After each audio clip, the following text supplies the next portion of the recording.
Luto tayo ng gulay na sitaw na mayroong sweet. Tingnan natin yung paksiw. Ayan. Mabango. Maluluto din. Lagyan natin guys ng oyster.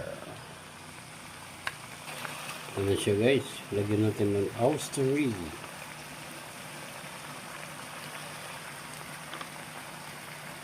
Ayan.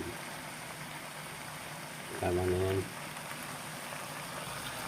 Guys. Ito na gusto. Mikas lang natin to. Hanggang luto. Lagyan natin guys ng duck na toyo.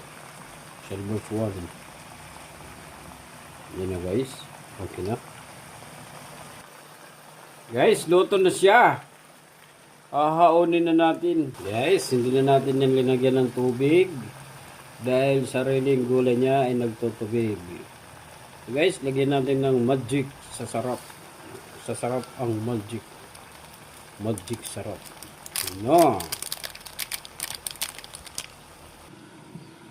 Parang luto na yung paksiw. Papatayin na natin itong apoy. Paksiw. Ayan na.